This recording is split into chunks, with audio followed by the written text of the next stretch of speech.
누가복음 2장 10절 11절까지 두 절을 같이 읽겠습니다.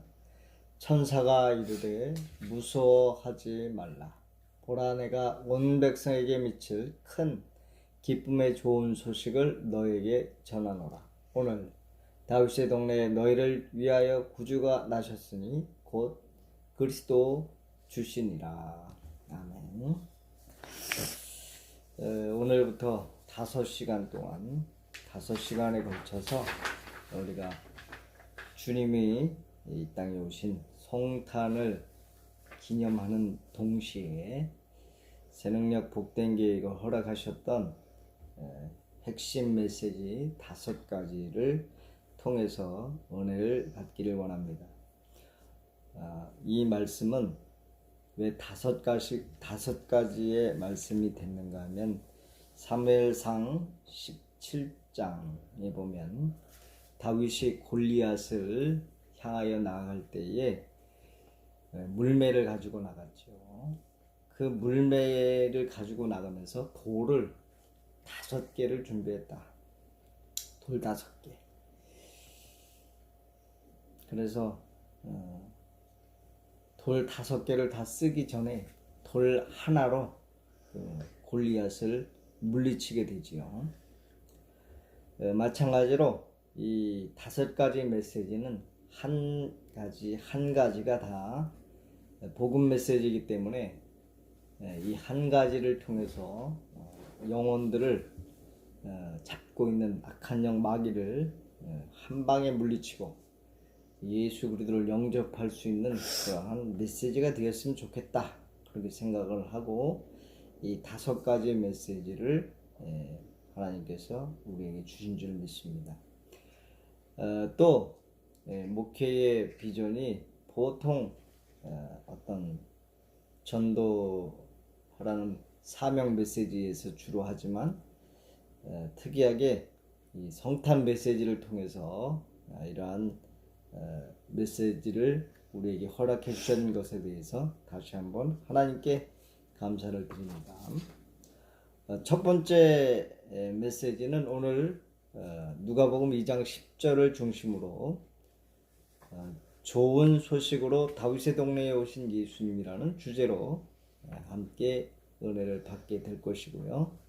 두 번째 시간에는 죄인을 구하러 오신 예수님, 세 번째는 그리스도로 오신 예수님, 네 번째는 경배 예배 받으시는 예수님, 5번째는 온 세상에 전파되어야 할 예수님. 이러한 순서로 12월 첫째, 둘째, 셋째 성탄절과 함께 마지막 주일까지 5시간에 걸쳐서 다비드 스쿨이라고 하는 그러한 주제 1번으로 오늘은 좋은 소식, 복음으로 다윗의 동네에 오신 예수님을 함께 생각해 보면서 은혜 받는 시간을 갖도록 하겠습니다. 누가복음 2장 10절 다시 한번 읽어보면 천사가 이르되 무서워하지 말라. 보라, 내가 온 백성에게 미칠 큰 기쁨의 좋은 소식을 너희에게 전하노라. 복음은 좋은 소식이라 그래요. 그 어원은 유앙겔리온이라고 하는 어원에서 이 복음이라는 말이 파생됐는데, 로마의 황제가 아들을 낳으면 온 백성에게 파발을 보내고 전송을 띄워서 왕의 아들이 태어났다, 온 백성들아 기뻐하라, 그러한 소식을 증거한 데 어원을 두어서 하나님의 아들, 만왕의 왕 예수 그리스도의 탄생을 알리는 좋은 소식을 유앙겔리온이다, 그렇게 우리에게 증거해주고 있습니다.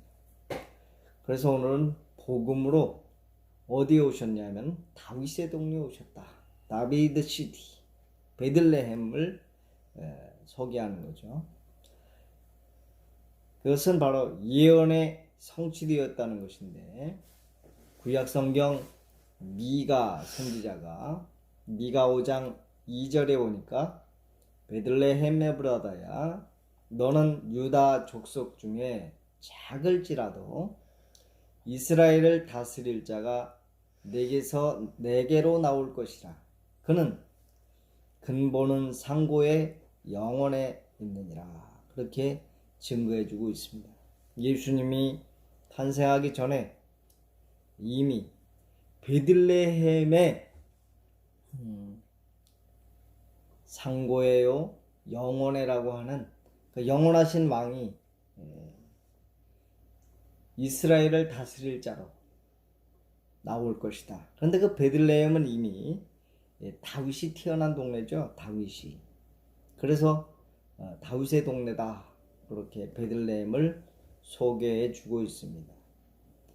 그런데 그 베들레헴에 다윗의 족속이었던 요셉과 마리아를 통해서 예수님의 탄생이 이루어지게 된다는 것을 이미 예언했고, 그 예언은 이루어지게 되는데,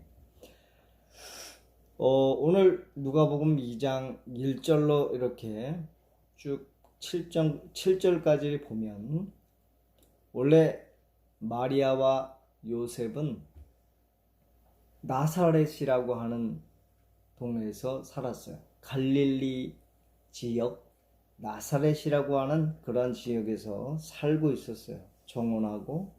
그런데 이미 아기를 뵌 상태였다. 근데 로마 황제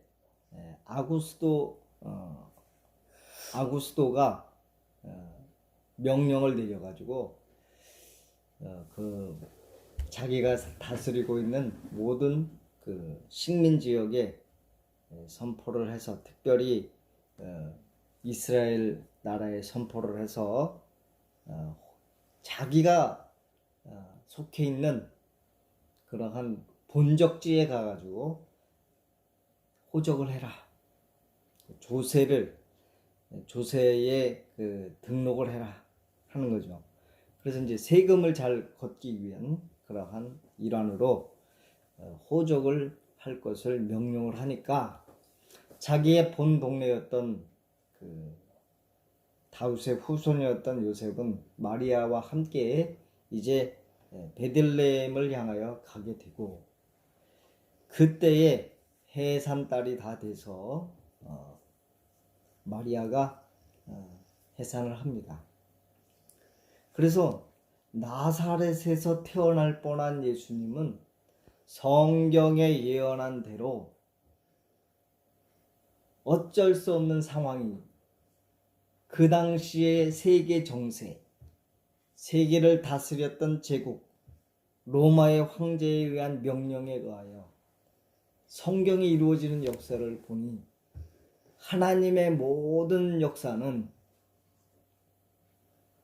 전 세계를 통하여 하나님의 뜻을 펼쳐가는 것이고, 하나님이 저 어떠한 지역, 어떤 골짜기에서 선지자를 통해서 선포되었던 예언들은 반드시 이루어진다고 하는 사실을, 하나님의 언약은 어떠한 방법으로든지 이루어진다고 하는 사실을 우리들에게 말씀해 주는 것이에요.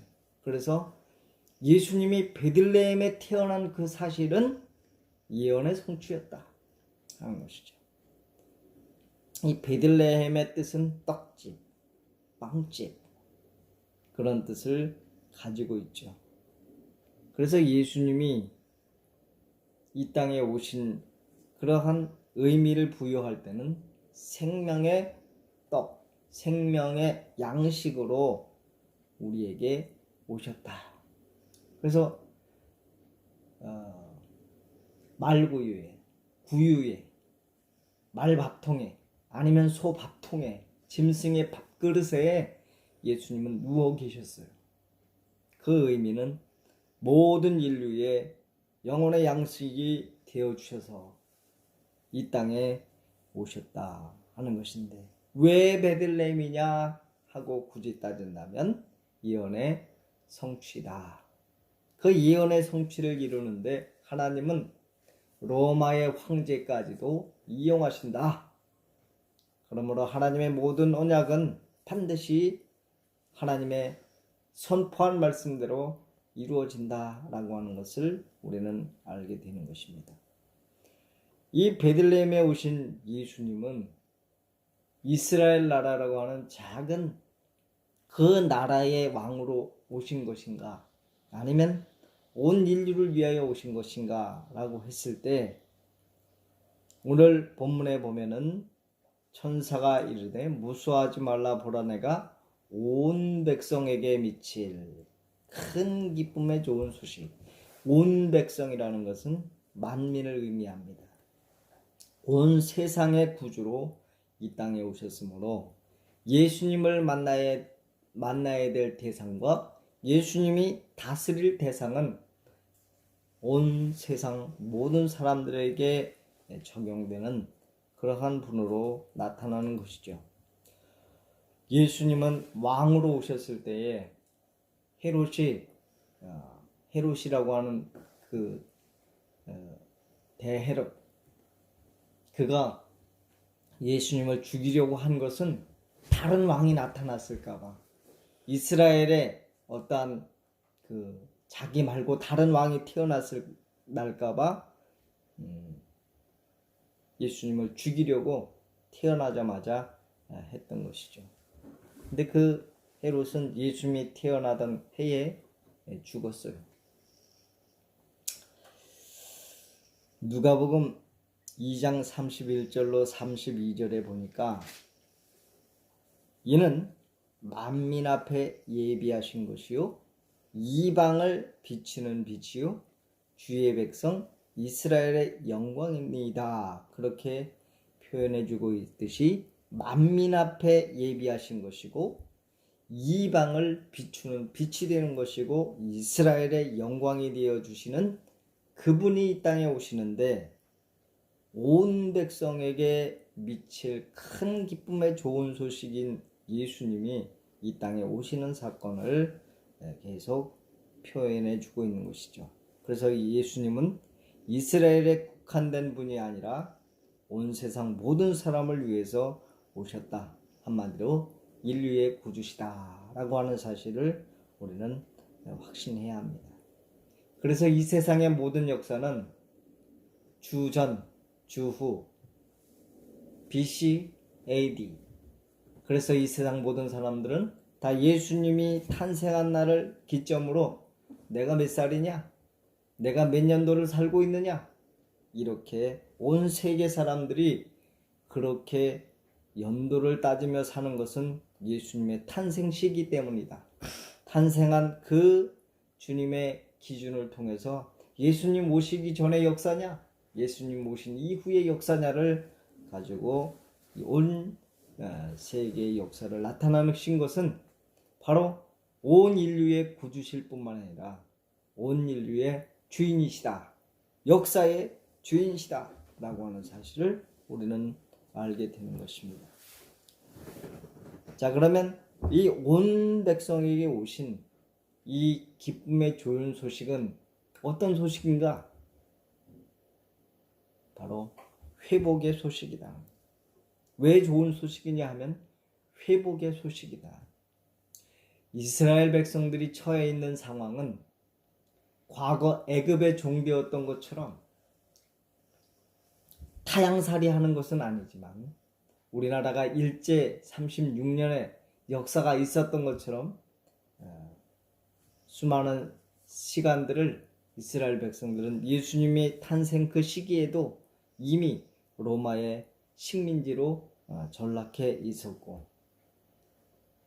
그들은 로마에 빌붙어 있는 헤롯 왕이 있었지만 하나님이 자기 백성을 위하여 메시아, 자기 백성을 회복시키고 이스라엘을 다시 일으킬 수 있는 메시아 그리스도가 나타나실 것을 대망하고 있던 그러한 시기에 예수님께서 탄생하신 것입니다.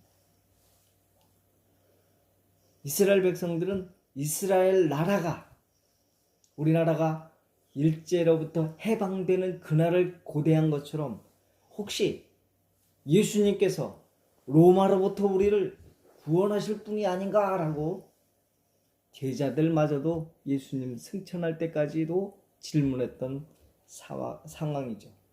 어쨌든 간에 회복의 왕으로 기대했고 그분은 참으로 회복을 선포하신 분이 되었어요. 그래서 예수님의 좋은 소식은 회복의 소식이었다.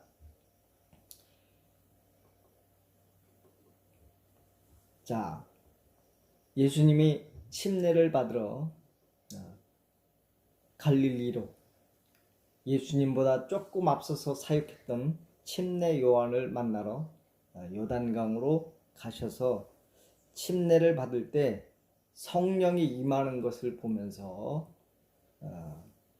예수님께서 바로 그분이시구나 하는 사실을 침례 요한은 알게 됐고, 보라, 세상 죄를 지고 오는 하나님의 어린 양이라고도 소개를 했던 이 침례 요한이 이제 감옥에서 제자들을 보내가지고 마지막으로 더 확신을 갖기 위해서 이렇게 질문을 합니다. 오실 그이가 당신이 오니까 다른 일을 기다리오리까? 그렇게 침례 요한은 자기 제자들을 보내가지고 예수님을 다시 한번 확증하기를 원했어요. 그때 예수님께서는 대답을 하셨는데 그것이 마태복음 11장에 나타나 있는 거죠. 너희가 가서 듣고 보는 것을 알리라. 그렇게 말하면서 마태복음 11장 5절에 맹인이 보며 못 걷는 사람이 걸으며 나병 환자가 깨끗함을 받으며 못 듣는 자가 들으며 죽은 자가 살아나며 가난한 자에게 복음이 전파된다 하라. 그렇게 침례 요한에게 가서 너희들이 본 것을 말하라고 말씀을 대답을 하십니다. 왜 이 말씀을 하셨냐면 이것도 이사야 35장 5절 6절에 보니까 하나님이 보내신 분이 오면은 소경의 눈이 열리고 못 듣는 사람의 귀가 열릴 것이다 라고 하는 예언이 이루어졌다 라고 하는 사실을 증거해 주고 있는 거죠. 마지막 선지자 침례 요한이 죽기 직전에 내가 바르게 발견했고 바르게 증거했구나, 많은 사람들에게 그리스도를 바르게 증거했구나 하는 확신을 가질 수 있도록 주님은 자기의 사역을 통해서 바로 회복하러 온 왕이다 라고 하는 사실을 증거했다는 것이죠. 회복의 왕이실 뿐만 아니라 해방의 소식이기 때문에 좋은 소식인 것입니다. 마태복음 11장 28절에 보니까 수고하고 무거운 짐진 자들아 다 내게로 오라. 내가 너희를 쉬게 하리라. 요한복음 8장 32절에 보니까 진리를 알지니 진리가 너희를 자유롭게 하리라. 죄의 짐으로부터, 두려움의 짐으로부터, 염려와 근심의 짐으로부터 초청하시고 쉬게 하리라. 자유롭게 하리라. 잡힌 자, 눌린 자, 포로된 자에게 노임을 주시는 분인 것을 선포해 주고 계시기 때문에 예수님이 이 땅에 오신 송탄은 바로 해방의 소식이다. 1948년 8월 15일에 일왕이 무릎을 꿇고 전 세계 항복 연합군에게 항복했을 때에 조선은 어부지리로 해방이 되고 아직도 칼 들고 칼 차고 말 타고 위협하던 그 일본 순사 앞에서 태극기를 흔들면서 해방을 맛보고 자유롭게 만세를 외친 것처럼 잡힌 자, 눌린 자, 포로된 악한 영 마귀가 역사하는 이 땅에서 나는 해방이 되었다.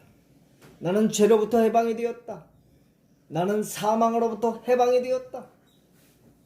죽음의 두려움, 내가 죽으면 어떻게 될 것인가 하는 그러한 것들로부터 나는 해방이 되었고 영생의 축복을 받는 천국 시민으로 회복되었다 라고 하는 사실을 선포하는 소식이 바로 성탄인 것이죠. 오늘 그분이 오셨기에 우리는 노임이 해방이 된 줄로 믿습니다. 그래서 예수님의 소식은 해방의 소식이다. 그리고 그 소식은 구원의 소식이다 하는 것이죠. 이 구원은 믿음과 함께 역사하죠. 믿음이 없으면 구원에 이를 수가 없죠. 믿음의 결국 영혼의 구원을 받으니라. 그래서 기독교의 복음은 언제나 구원의 기쁜 소식으로 다가오는 것이죠. 예수님의 이 땅에 오신 베들레헴의 예언대로 오신 예수님의 소식은, 탄생 소식은 구원의 소식이다. 회복의 소식, 해방의 소식, 다시 말하면 구체적으로 구원의 소식이다. 요한복음 5장 24절에 내가 진실로 너희에게 이르노니 내 말을 듣고 또 나 보내신 이를 믿는 자는 영생을 얻었고 심판에 이르지 아니하나니 사망에서 생명으로 옮겼다고 선포해주고 있는 것입니다. 믿는 자는 영생을 얻었다. 사망에서 생명으로, 지옥에서 천국으로 옮겨졌다고 선포해주고 있는 것입니다. 믿는 자에게. 요한복음 3장 16절에 하나님이 세상을 이처럼 사랑하사 독생자를 주셨으니 이는 그를 믿는 자마다 멸망하지 않고 영생을 얻게 하려 하심이라. 믿는 자는 영생을 얻었다 그랬고 믿는 자마다 멸망하지 않고 영생을 얻을 것이다 라고 말씀해 주셨어요. 이제 믿기만 하면 되는 역사, 믿기만 하면 영생을 얻고 믿기만 하면 구원받는 예수 그리스도를 내 마음에 모셔드리기만 하면 하나님의 자녀로, 마귀의 자녀에서 하나님의 자녀로, 멸망의 자식에서 영생의 자녀로 회복되고 해방되고 구원받는 역사를 선포해주고 있는 것이죠. 요한복음 1장 12절에 영접하는 자, 곧 그 이름을 믿는 자들에게는 하나님의 자녀가 되는 권세를 주신다고 말씀해주고 있습니다. 빛으로 생명으로 자기 땅에 오신 만왕의 왕 예수 그리스도를 마음속에 영접만 하면, 모셔드리기만 하면, 환영하고 마음속에 받아들이기만 하면, 다시 말하면 믿기만 하면 하나님의 자녀가 되는 권세를 허락해 주시는 것, 그것이 바로 다윗의 동네에 만왕의 왕으로 오신 예수 그리스도가 이 땅에 오신 의미가 되는 것입니다. 그래서 요한복음 5장 24절, 요한복음 3장 16절, 요한복음 1장 12절 믿는 자, 영접하는 자, 곧 그 이름을 믿는 자가 될 때에 좋은 소식으로 이 땅에 오신 예수님과 우리가 관계가 되면 영생을 누리고 사망에서 생명으로 영원한 천국으로 영생의 축복을 누릴 수 있는 우리가 될 줄로 믿습니다. 할렐루야. 자, 이 땅에 만왕의 왕으로 오신 예수님을 환영하며 마음속에 그분을 믿을 때 너는 회복된 것이고 해방된 것이고 구원을 얻게 된 줄로 믿습니다. 기도합시다.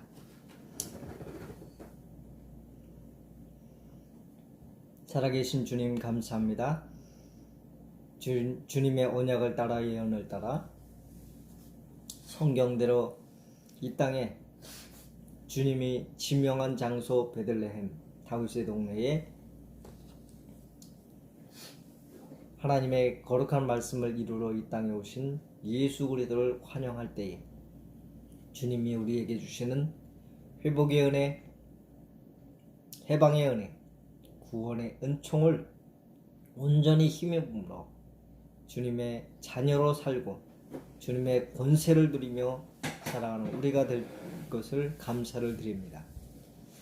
거룩한 주의 뜻을 날마다 누리고 이 복을 선포하는 우리가 될 수 있도록 믿음을 더하여 주시옵소서. 예수 그리스도의 이름으로 기도 올리옵나이다. 아멘.